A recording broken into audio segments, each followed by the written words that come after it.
Good evening, welcome to Central News for Tuesday the 16th of July. I'm Hilary Entwistle. Access to Mount Maunganui will always be free under the new Mowal Trust, according to its spokesperson. Te Awanui Black is the spokesperson of the new joint management policy between Tauranga City Council and Tauranga Moana Iwi, which has agreed on a memorandum of understanding. Te Awanui says access to the public will always remain free, as the mountain is a shared treasure. That's one of the agreed arrangements, and that there would be free public access for forever and a day, and that hasn't changed. And the only time really that the mountain is closed was, for instance, when we had the big rains last year, which caused all the erosion and the slips for safety reasons and for other special occasions. But by and large, the public have free access now, and that's what's envisaged for the future too. A Tauranga house builder says he can ship a house from Tauranga to Christchurch and compete in the post-earthquake market. Chris Brocksley told a Tauranga City Council committee meeting this week that Christchurch home buyers have no idea how much their builders are cashing in during the post-earthquake's housing boom.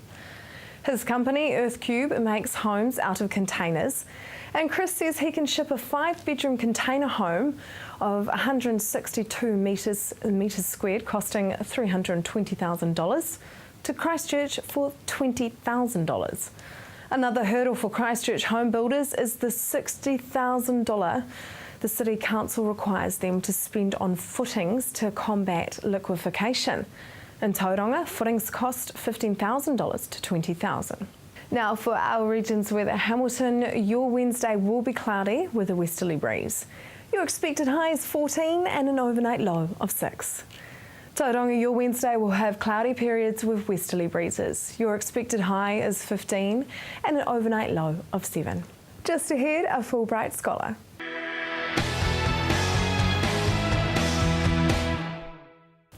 Welcome to Central News on TV Central. Study brought an American scholar all the way to New Zealand. We talked to the 2013 Fulbright scholar, David Zweig, to find out more about the study behind his big move. Of all the countries, why did you choose to study in New Zealand? Well, I'd say more than New Zealand, I just chose the people. So I was getting near my end of my undergrad career and looking for something fun to do for a little bit. So I went to some of the professors I was working with at the University of Georgia and asked for some contacts where I could continue my studies. And they knew some people here in New Zealand, and one of them was Dr. Louis Shipper, who I'm working with now. So got in touch with him, we put together a grant proposal and ended up coming through, so it worked out really well. What are you studying? So my project is working on denitrifying bioreactors. So essentially what they do is clean up nitrate and nitrogen pollution from entering surface waters. So anywhere you have agriculture, there's going to be a lot of fertilizer, and when that runs off into waterways, it causes a big increase in algal blooms. When the algae dies, it sinks to the bottom of water beds, water bodies, consumes a lot of oxygen, and this makes the water a bad place for native habitats. So it causes fish kills and really disrupts the aquatic ecosystems. So denitrifying bioreactors are a way to mitigate the impacts of that pollution. Did your particular field of research influence you to study in New Zealand? Definitely. New Zealand in general is just very strong in agricultural and environmental sciences, and Louis, my mentor, has done some really pioneering research on denitrifying bioreactors in particular. So it's really a kind of perfect place for me to come to work on these. University of Waikato has got a lot of good resources for working on them and a lot of good connections with farmers, so it's been working really well. How is nitrogen an issue for New Zealand and United States? So in New Zealand, about a third of all the lakes are eutrophied, meaning there's that decreased wildlife, aquatic wildlife we're talking about, so it makes it worse for, obviously the fish that live there, worse for fishermen, anyone who enjoys going out and enjoying a nice alpine, pristine lake. In the U.S., nitrogen runoff from farms in the Midwest that drains the Mississippi River created a dead zone 20,000 square kilometers in size in the Gulf of Mexico. So that means there's essentially 20,000 kilometers that can't sustain life in the bottom of the ocean in the Gulf of Mexico. So the impacts from this are really huge. And that's, those are just two examples, but they're all over the world. How do we stop it from getting into our waterways? So the best way to do that is to prevent too much nitrogen from being applied in the first place. So as far as agriculture goes, that means smarter application of fertilizer, both in terms of the amount and in the timing of application. And that can do quite a lot in the US, where a lot of the nitrogen pollution is from runoff from row crops. Here in New Zealand, it's a little bit more complex because there's not actually too much nitrogen being applied. But when all these dairy cows urinate, they release a whole lot of nitrogen in one spot on the field, and it overwhelms the soil's capacity to retain it. And so Landcare Research is right now doing some research on how different forage mix impacts the composition of nitrogen in cow urine. And then on the other end, the denitrification beds hopefully will continue to grow as a technology to address that issue. There's artificial wetlands that are being constructed, riparian buffers, so essentially just planting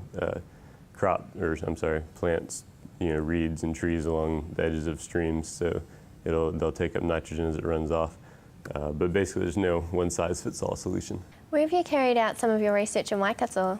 So obviously at University of Waikato is where I spend most of my time in the lab. The two beds that I'm working with aren't actually in Waikato. I would go down to Taupo and sample one that's treating human sewage from a campsite, and then up to Karaka that's treating one greenhouse effluent. But the Livestock Improvement Corporation has recently built a new bed here in Waikato. So I'm going to start going over there, make my first trip later this week, and hopefully I'll start being able to incorporate that more into my work as well. With all the information you've gathered, has anything surprised you? Well, I didn't really know much before I came here, so I didn't have too many expectations. It makes it a little harder to be surprised, I guess. But it's just been a constant learning experience for me, which has been exciting, and it's been really cool to see something that you've heard about and read about, and then go and see it up close and actually start finding some data points that can contribute to the conversation on them. So that's been a good adventure. What will you do with all the research you've gathered? Well, short term, I'm writing a thesis on it, and then hopefully I'll get a paper published by the end of the semester. When I go back to the States, there's a growing network of people that are working on denitrifying bioreactors. So whether or not I'm actively involved with them or not, when I go back, at least hopefully I'll made some contributions while I'm here that will help see these bioreactors be more widespread in the years to come. Can you tell us a bit more about your research? Yeah, so my particular project with these bioreactors is looking at how microbes from different beds respond to different levels of nitrates, because that's actually what causes the nitrate reduction to occur, is these microbes that metabolize the nitrate in the water into nitrogen gas. And so what we found is that microbes from beds that have higher inputs of nitrogen tend to reduce nitrogen faster than microbes from beds with lower inputs of nitrogen, even when we in the lab add the same amounts of nitrogen. So that's exciting for us because it means that these communities are adjusting on their own to handle the levels that they're encountering in their environments. And that's not at all human controlled. So that's good from a design standpoint because we can install pretty much the same bed in multiple locations. And we don't have to worry about, oh, will this bed work here and not work in this place? Because we're finding that those microbial communities are adjusting on their own to the environment that they're in. Fulbright New Zealand offers more than 70 exchange awards each year, and more than 1,600 New Zealanders and 1,300 Americans have benefited from a Fulbright award. Coming up next, we talk with Family First about the deregistration of their charity status.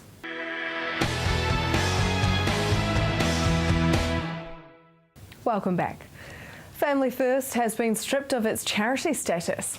I chatted with Bob McCroskey, the National Director, about this to see how he will fight it. Welcome to the program, Bob. Now, tell us what has happened with the charity status of your charity. Well, we have charity status at the moment, but the Charities Commission, which oversees all the charities in New Zealand, has decided that we don't have a public benefit, and that our views on family and marriage are no longer relevant, in effect, what they're saying, and so therefore, because we have no public benefit, we don't meet the definition of a charity and we should be deregistered. Because your request under the Official Information Act, tell us about that and what that actually revealed.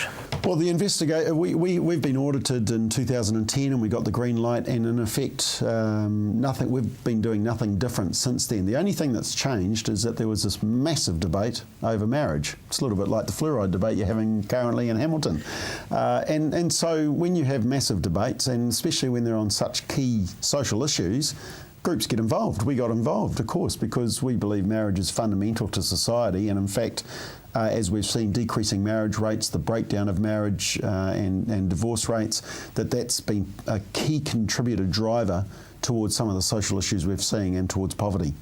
So, of course, we'll get involved in the debate, but the problem is that the Charities Commission basically said that we had an antiquated view, in effect, that because we believe marriage is a man and a woman, and whether you disagree or agree or not, the point we've been trying to make is simply that it's dangerous ground when a government body basically says that your view is wrong. I mean, many people think Greenpeace is wrong. Many people think the Child Poverty Action Group is wrong. Many people think Sensible Sentencing Trust is wrong. But the fact of the matter is we have to have these debates, and you've got to have both sides. I mean, what happens? Do we shut down the opposition in Parliament because their view is different to the government view?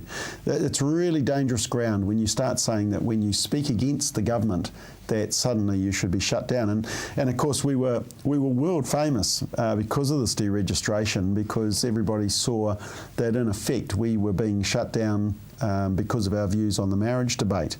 But then a week later, in the United States, it was revealed that the IRS, which is like our Inland Revenue Department, had been investigating and giving out personal information about a whole lot of conservative groups in the United States. Now, it went right to the top level. It's really shaken things in the United States. And suddenly everybody sits up and says, hang on. And to tell you the truth, I think that's why everybody's nervous around this GCSB. Even whether you agree or disagree with .com, there's this nervousness around when a government dictates whether you're charitable, whether you can be spied on, how much access you have to private information based on the prevailing view of the government.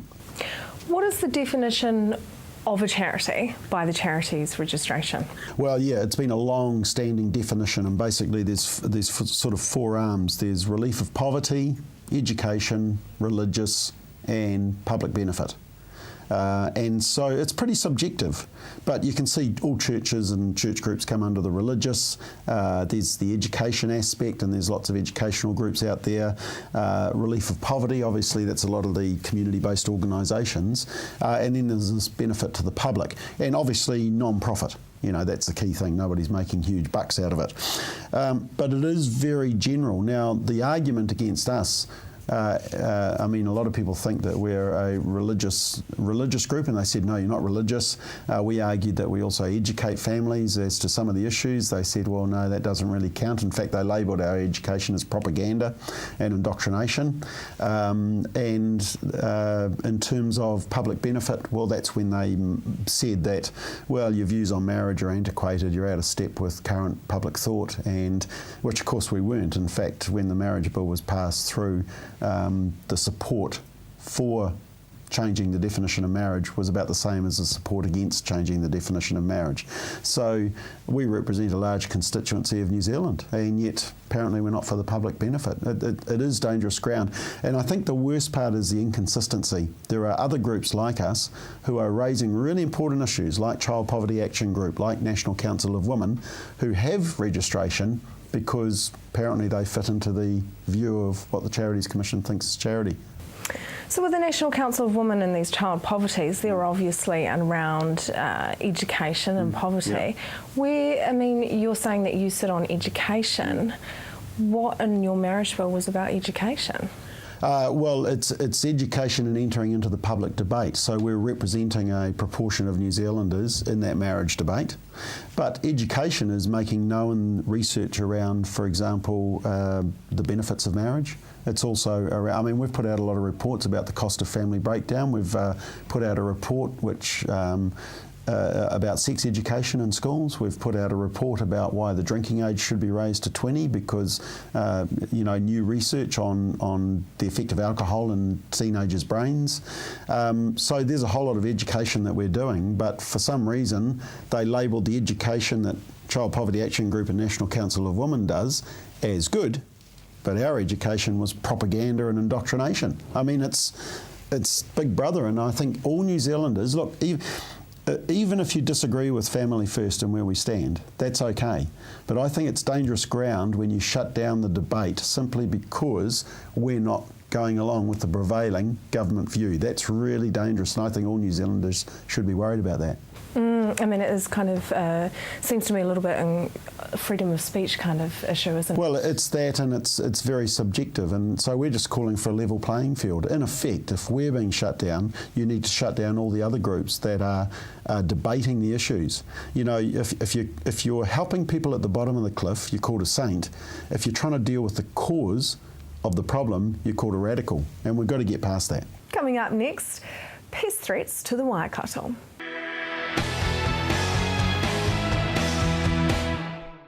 If you've just joined us, welcome to Central News. July is Biosecurity Month, and a slightly unusual story has emerged. Elephants have brought in some unwanted alligators. Hi Darian. Now, can you tell us the unusual story of how some elephants have brought in some alligator weed? Yeah, well, it is. It's a pretty interesting story, that one, for us anyway. We had a contractor out and about, and he was doing some work, and he found alligator weed on a property. And so he gives us a call, he does all the right things, and so we go out and check it. And it was pretty big infestation. So as we walk around the property, there wasn't a spot where you couldn't stand without standing on alligator weed. So we do our normal checks. We ask the landowner, say, where did you get this from? And they said, oh, we got it from some elephant poo. And we thought, yeah, really? But we checked into it, and she checked into it as well. And it turned out back in the mid-2000s, a circus had come from Whangarei down to Hamilton and set up in Frankton. And they brought with them some feed from Northland, and alligator weed's quite common in Northland. And it turns out elephants, when they eat their food, about 60% of it comes out the same way as it went in. Mm-hmm. So, and they produce a lot of it. And these people, they decided they could use this poo and brought it out to their property. So they ended up with a truckload of this stuff, and they spread it around their property. So yeah, that's sort of how we found out about that, and we're a bit dubious really. And then the lady said, oh well, the neighbour got some as well, so we'll go check their place. And sure enough, it's in their garden as well. So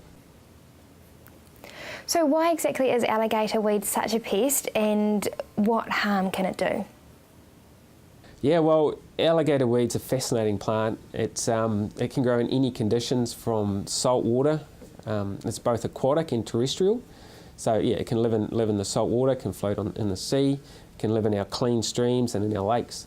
It also can get into our pastures. So not only can it invade our waterways, it can affect our production land. So dairy farming, we thought the drought has been bad. If this got established in the Waikato on our dairy farms, yeah, the drought is pretty minimal really. So it grows faster than our grasses, our pasture. The stock like it. It's toxic to them. And it's really hard to kill as well. So it makes it very difficult. So once you've got it, yeah, you've got it. Yeah, so that's why we're trying to work hard on this. So. Can you describe alligator weed so that if we were to see it, we'd be able to identify it? Yeah, alligator weed's difficult to ID. It has so many different forms, like in the waterway, it can look different to on land. But it is a soft herbaceous plant, meaning it's not woody, it's not like a tree, it's small. It has a hollow stem. It also has, its leaves are opposite, so you can tell straight away if it's hollow stem, opposite leaves, and it has a white clover-like papery flower, which is its sort of giveaway. You know, in a waterway, if it's got those aspects, then it's most likely alligator weed. And how does it affect our waterways? Well, it clogs them up, so it spreads through fragments, so the only way it's going to move around is through bits of it floating around. It doesn't produce a seed, so its key is the fact that if a piece breaks off, it can float around, and it'll fill up the waterways. So what you might have had a nice pristine stream, alligator weed turns up, and before you know it, the whole stream's clogged up with the stuff, and it invades, it displaces other organisms as well. and it's not native. We don't want it. So it's not good for waterways. Now, there's been a recent outbreak of Salvinia too. Can you tell us a bit about that? Yeah, well, that was a bit of a good find actually, and that was found just on the edge of Te Amutu. And it was a guy, a Waipa District Council worker, found the plant, and he did all the right things. He noticed a change in the pond. He checked the pond 6 weeks earlier, not a sign. Then he goes back and the pond is chocker with the stuff. And so he did the right thing. He worked out what it was. He rang us and sort of said, hey, we think we've got this. We went out and checked it, and sure enough, it was a pond full. So the pond's about 50 metres by about 20 metres wide, and it's just full. So yeah, that was quite a good find. And this also affects the waterways? So that affects waterways as well. It spreads, it'll dull itself in 10 days. So it's extremely invasive. It floats on the surface, and it has it's green. It has quite a small leaf, but it has little hairs on the leaf, so it helps it float. So yeah, it's another very invasive aquatic weed. So what has been done to try and get rid of these outbreaks? Yep, so there's the company that deals, well, the organisation that deals with that is Ministry of Primary Industries, and then they get out there and get a contractor in. So right now there is a lot of work happening in that pond to get rid of that weed. And it'll be ongoing surveillance, so for the next 2 or 3 years they will be checking it, and it's not a one-hit wonder, so they'll have to keep going back to manage that plant in that area. So we do need people to keep an eye out for that plant. It spreads through the online internet buying and selling of aquatics. It's often accidental. People don't realise that they've got it. So yeah, we just need to keep a lookout. What's in your pond is something pretty bad in there. And what should the general public be doing if they do see something unusual? Yep, so if they do think they've found it or they have something similar, then to give us a call at the Waikato Regional Council, and we'll work out what it is and notify the right people. To find out how you can get involved with Biosecurity Month, or to help you identify if you have a pest lurking in your backyard, visit waikato.gov.nz. That is the news for today. We really want you to be involved, so like us on Facebook and let us know your views. If you have news including your own video and photos, go to our website and hit upload. Thanks for joining us. Amy Forrest will be here tomorrow night with more guests from in and around the regions. I'm Hilary Entwistle. Have a lovely evening.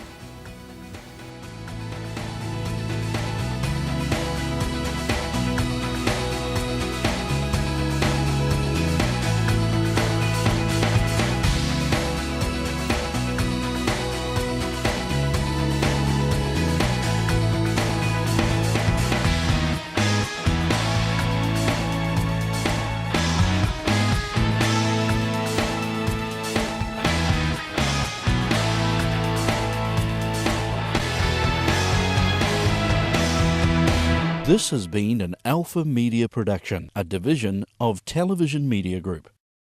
Supporting local content so you can see more of New Zealand on air.